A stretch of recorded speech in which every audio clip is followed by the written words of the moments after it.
Sahabat, apa jadinya jika sepak bola berubah menjadi sejenis agama? Bukan benar-benar agama, tapi sejenis agama. Itu karena sepak bola di hati penggemarnya bisa membangkitkan antusiasme yang alang kepalang, passion yang begitu dalam, bisa membangkitkan bahkan kepuasan spiritual dan juga fanatisme sama seperti terhadap agama. Dan itulah yang terjadi kepada penggemar-penggemar sepak bola di seluruh dunia. Saya ingin mulai menggambarkan ikatan batin ini melalui sebuah kutipan. Kutipan ini dibuat oleh Bill Schenke. Bill Schenke ini seorang pengelola profesional dari sepak bola di Eropa. Ini kutipannya. Ini kata Bill Schenke. Banyak orang menduga sepak bola itu di mata penggemarnya seperti persoalan hidup dan mati. Namun, kata Bill Schenke, mereka keliru. Karena yang sebenarnya bagi penggemarnya sepak bola itu lebih dari sekedar hidup dan mati. Lebih dalam dan lebih penting dari sekedar hidup dan mati. Kita tahu kutipan ini adalah hiperbola, ini puisi, jangan pahami kata per kata, namun minimal ia bisa menggambarkan gelora batin sepak bola di mata penggemarnya. Di era pandemik, ini kita working from home sejak 3 Juli hingga 20 Juli. Saya biasanya merekam video tiap hari di pagi hari. Tapi khusus hari ini, rekaman baru saya bisa lakukan di siang hari karena saya baru tidur jam 5 subuh. Apa daya? Karena perbedaan waktu, pertandingan di Eropa sana baru dimulai jam 2 subuh dan baru berakhir jam 5 subuh. Itulah pertandingan semalam itu yang minta ampun serunya antara dua kesebelasan raksasa, dua legenda, Italia melawan Spanyol. Dan kita tahu hasilnya, Italia menang terhadap Spanyol, tidak hanya 2 babak, diperpanjang lagi, 2 babak lagi, diperpanjang lagi, adu penalti. Total habislah itu waktu 3 jam, sehingga saya pun baru tidur jam 5 subuh. Ini sangat jarang saya alami dalam hidup saya, karena saya termasuk orang yang sangat tertib untuk tidur. Kecuali jika ada sepak bola yang skala global. Nah, sekarang, mengapa tumbuh begitu besar antusiasme terhadap sepak bola? Mengapa sepak bola, statistik menyatakan bahwa inilah olahraga paling populer di dunia dan paling populer sepanjang sejarah. Apa kriteria yang dibuat di sana untuk memutuskan bahwa lebih dari berbagai bentuk olahraga yang lain, lebih dari basketball, lebih dari kriket, lebih dari golf, lebih dari macam-macam, sepak bola dinisbahkan, dititahkan mahkota sebagai olahraga yang paling populer dalam sejarah. Saya mulai dengan lukisan. Ini lukisannya, simak baik-baik karena ini menarik sekali. Ini lukisan yang di atas itu lukisan asli karya Michelangelo, judulnya The Creation of Adam. Ini karya di abad ke-16 awal, di bawahnya satu modifikasi di mana tergambar dua pemain sepak bola, Lionel Messi dan Maradona.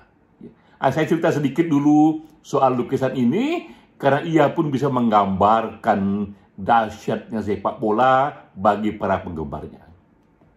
Kita mulai dari lukisan Michelangelo. Ini di abad 16 awal, Paus kala itu memanggil seniman besar Michelangelo untuk membantu. Karena saat itu Paus sedang membangun begitu banyak gereja, begitu banyak tempat-tempat suci ibadah. Dan ada satu tempat ibadah yang dikenal dengan nama Sistine Chapel. Kata Paus, Michelangelo, lukislah di sini, buatlah bangunan ini menjadi lebih religius. Waktu itu, Paus menyatakan, lukislah 12 students, 12 disciples, 12 rasul atau 12 murid Yesus Kristus. Itu permintaan awal dari Paus. Lalu Michelangelo merenung, sebagai seorang seniman yang besar, sebenarnya ia susah sekali untuk dipesan, apapun harus datang dari hatinya, dan ia kembali menghadap kepada Paus, dan ia katakan, Paduka, saya akan kerjakan ini, tapi izinkan saya membuat satu lukisan yang juga berasal dari kitab suci, tapi ini jauh lebih mendasar. Dan ia pun menyatakan kehendaknya membuat peristiwa yang lebih besar, yaitu penciptaan manusia pertama. Penciptaan Adam yang diyakini di kitab suci selaku manusia pertama, dan kisah Nabi Adam jatuh dari surga ke bumi. Jadi itulah yang lebih menyentuh Michelangelo.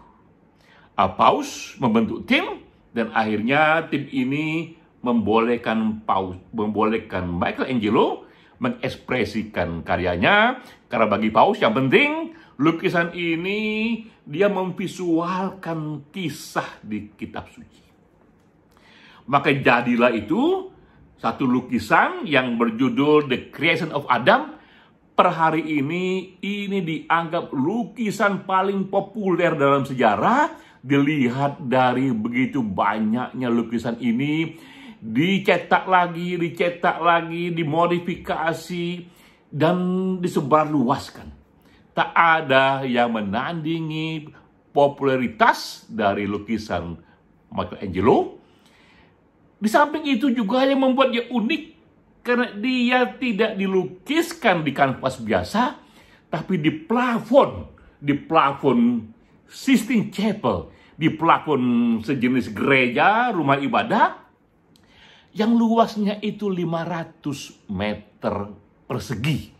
Ini kanvas raksasa yang luasnya itu 500 meter persegi, yang minta ampun besarnya. Saya sendiri berkesempatan beberapa kali di sana. Setiap sekali saya hadir menikmati lukisan itu, saya hening, terdiam, dan terasa daya magis dari lukisan sang maestro itu. Yang juga membuat lukisan ini luar biasa adalah filosofi dari Michelangelo. Tiba-tiba ia gambar Nabi Adam di sana secara telanjang, tanpa satu pun helai pakaian. Jika ini dipamerkan di museum biasa, itu hal biasa. Tapi ini lukisan telanjang tanpa satu helai pun ada di plafon rumah ibadah. Maka terjadilah itu kontroversi yang minta ampun dahsyatnya antara pornografi dan seni. Michelangelo dipanggil tim yang dibentuk Paus, dan dia katakan, Paduka, ini adalah visualisasi dari bentuk manusia seasli-aslinya. Ketika manusia belum disentuh oleh peradaban, berarti itu ketika pakaian belum ditemukan. Dan ini bisa menggambarkan kesucian itu, kemurnian itu, tubuh manusia yang telanjang, ini seni. Dan akhirnya melalui perdebatan yang hangat, lukisan itu terjadi. Itu di abad ke-16. Lalu penggemar sepak bola, ini bernama Santiago Barbaito. Dia juga seorang pelukis. Dia hidup di Argentina.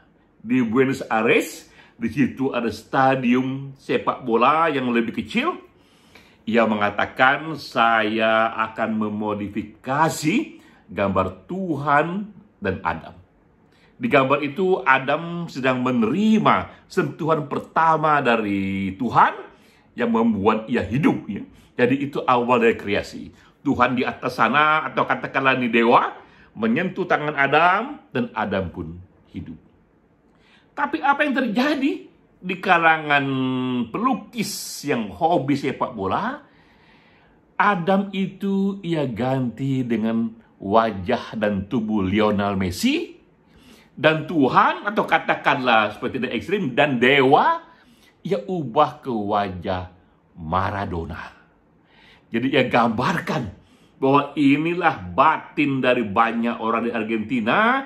Lionel Messi sudah menjadi sejenis nabi, dan Maradona menjadi sejenis dewa.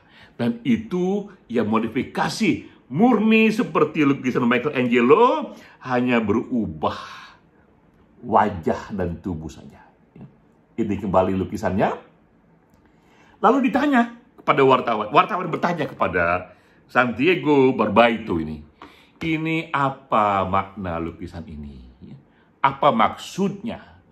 Dan ia mengatakan, saya hanya menggambarkan batin penggemar bola di Argentina, bahwa bagi mereka Messi itu sudah seperti Nabi Adam, sejenis nabi, dan Maradona itu sudah seperti dewa. Dan di sini di gambar ini, yang aslinya Tuhan memberikan restu kepada Adam untuk hidup. Di gambar ini menurut dia, Maradona memberikan restu kepada Lionel Messi untuk meneruskan keindahan sepak bola. Itulah situasinya, bagaimana kita melihat besarnya antusiasme ikatan batin para penggemar bola terhadap sepak bola. Sekarang ya, apa kriteria yang disusun oleh para ahli sehingga ia menyatakan resmi sudah ada data statistiknya bahwa sepak bola adalah olahraga yang paling populer di dunia. Ada 10 kriterianya, kita katakan 3 saja. Ya. Kita katakan 3 saja. Pertama, dilihat dari total global fans, jumlah penggemar sedunia. Dari database-nya, berapakah jumlah penggemar sedunia dari sepak bola itu dibandingkan jumlah penggemar sedunia aneka olahraga lainnya. Data menunjukkan yang suka sepak bola ternyata per tahun 2021 ini sebanyak 3,5 miliar manusia. Kita tahu sekarang ini ada total 7 miliar manusia, berarti 1 dari 2 manusia yang hidup suka bola. 50% dari total populasi dunia suka bola. Dengan sendirinya tak ada lagi olahraga yang begitu besar daya tariknya dibandingkan bola. Kedua, ia lihat juga dari seberapa luas olahraga ini dimainkan di begitu banyak negara. Kriket sebagai misal, kriket juga olahraga yang minta ampun dahsyatnya, tapi itu majoriti hanya di India. Ya. Tapi sepak bola, ia dimainkan di 200 negara. Pun itu ada data statistiknya, dan total jumlah pemain sepak bola dihitung sebanyak 250 juta pemain sepak bola di seluruh dunia. Juga dilihat dari skala negara dan jumlah pemain yang ada, tak ada yang menandingi sepak bola. Nah, ketiga kriterianya adalah TV viewers. Ketika olahraga itu eventnya tampil menjadi program utama di televisi, berapa banyak penontonnya itu. Pun ini ada data statistiknya. Jadi kita lihat ketika terjadi final Piala Dunia 4 tahun sekali, di finalnya, di event itu tak pernah ada penonton TV yang lebih besar penontonnya ketimbang penonton sepak bola final Piala Dunia.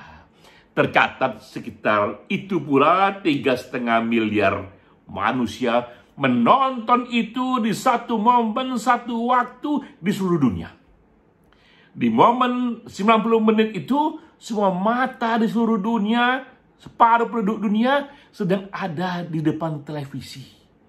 Kita bayangkan jika ada makhluk asing saat itu, katakanlah dari sebuah planet di ujung sana, datang ke bumi ketika momen Piala Dunia, ia akan terheran-heran.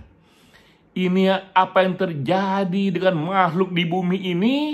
Kok tiba-tiba di satu momen separuh penduduknya berdiri atau duduk di depan layar hanya memandang satu bola yang ditendang sana, ditendang sini, satu bola digiring sana, digiring sini, lalu mereka jingkrak-jingkrakan, teriak-teriak, kadang duduk, kadang berdiri. Ya, apa ini yang terjadi dengan penduduk dunia, penduduk makhluk yang ia jumpai karena ia dari planet luar sana? Ia tak mengerti.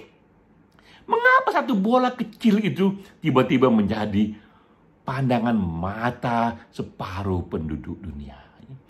Ketika itu, jikapun ia punya konsep agama, ia mengatakan inilah agama yang sebenarnya, karena real, tak ada yang lebih besar dari ini. Satu momen, separuh penduduk dunia matanya memandang pada satu momen yang sama. Nah, tiga inilah yang membuat sepak bola akhirnya dipilih sebagai dan ditetapkan sebagai olahraga yang paling populer di dunia dan paling populer dalam sejarah. Lalu, why? Why? Mengapa sepak bola ini menjadi begitu populer? Nah, ini aneka reasonnya itu. Dan ini adalah satu tinjauan filosofis, satu tinjauan sosiologi. Kita tidak bicara bola sebagai strategi teknis pertandingan, tapi kita bicara sepak bola sebagai filosofi dan sepak bola sebagai satu isu dari sosiologi. Ini penyebab-penyebab yang membuat bola itu begitu populer. Pertama, dikatakan di sana bahwa sepak bola pun ia sama seperti agama, ia punya ritual-ritual yang dilakukan secara reguler. Ritual itulah yang membuat sepak bola itu terus-menerus dia mengalami sosialisasi di kepala manusia. Agama Kristen, agama Islam punya Christmas, Natal, punya Idul Fitri. Sepak bola punya Piala Dunia. Itulah hari rayanya. Sepak bola juga punya Piala Eropa, juga itu hari rayanya. Itu terjadi 4 tahun sekali. Tapi setiap tahun di masing-masing region, bahkan masing-masing negara, mereka pun memiliki pertandingan tahunan nasional, juga pertandingan regional nasional setiap tahun. Kalau di Eropa, itu ada tahunan pertarungan liga yang minta ampun serunya itu. Kita tahu di Eropa Ada Spanyol, Liga Spanyol, ada Liga Inggris, ada Liga Jerman, ada Liga Perancis, ada Liga Italia. Di 5 negara itu, itulah pusat dari pertarungan skala dunia, kualitas dunia. Setiap tahun, penggemar bola juga punya hari rayanya.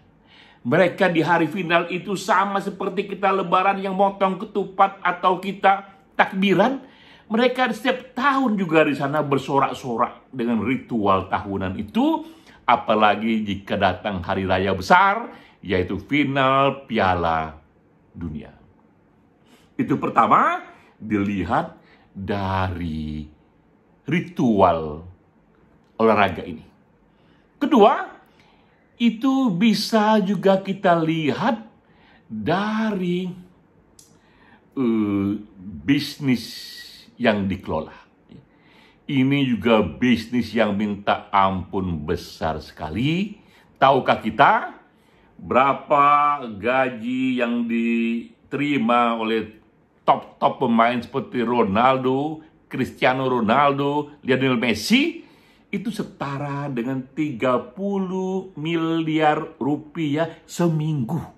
Itulah gaji yang diterima oleh dia.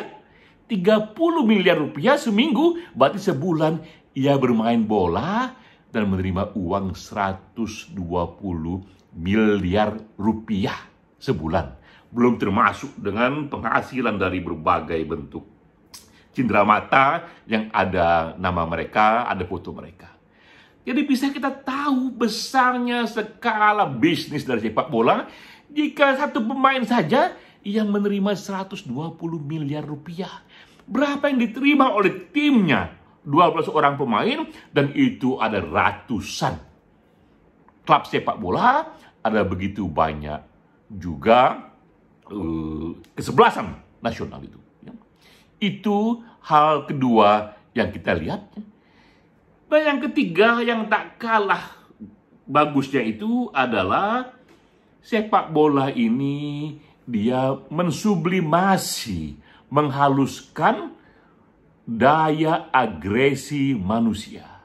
Sejak datangnya Homo sapiens 300.000 tahun yang lalu, Homo sapiens manusia harus survive.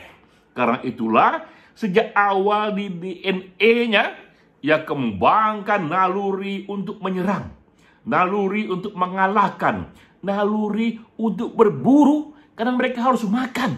Dan akhirnya naluri untuk membunuh, karena mereka harus survive. Itulah bentuk agresi manusia yang sudah tersimpan di DNA Homo sapiens sejak nenek moyang kita. Lalu datanglah berbagai jenis pertarungan, akhirnya sampai juga pada sepak bola yang mensublimasikan agresivitas itu, yang menghaluskan bentuk kompetisi itu, sehingga ia disalurkan menjadi pertandingan di lapangan hijau. Tapi tetap ada di sana jejak-jejak agresivitas manusia, tetap ada di sana juga semangat kompetisi. Apalagi ini olahraga yang minta ampun sudah tuanya. Kalau kita lihat sejarah dari sepak bola ini, memang sepak bola modern dia diciptakan sekitar 150 tahun yang lalu, di abad 19 awalnya.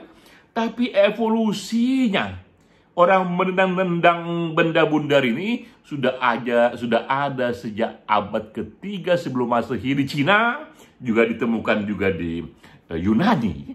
Jadi sudah sejak abad ketiga sebelum Masehi, nenek moyang kita sudah memainkan apa yang kemudian menjadi the mother of football. Lalu melalui evolusi, jadilah ia pertarungan sepak bola seperti sekarang ini. Jadi kita lihat, tiga itulah yang membuat sepak bola menjadi begitu populernya, karena ia ada ritus-ritus agama yang semacam agama yang dilakukan setiap tahun, dan juga ia juga mengekspresikan bentuk agresivitas manusia dalam bentuk yang sangat halus, yang enak ditonton, juga kental sekali nuansa bisnisnya. Apa yang terjadi? jika satu olahraga ini begitu menguntungkan secara bisnis, karena begitu banyak penontonnya, yang terjadi, mereka yang ahli di luar sana mengemasnya lagi dan lagi, mengundang para ahli lainnya, ahli seni, ahli psikologi manusia, sehingga membuat game itu semakin digemari. Karena tinggi dan kental, tak hanya antusiasme penggemarnya, tapi juga nilai bisnisnya. Sehingga makin lama, justru sepak bola makin populer.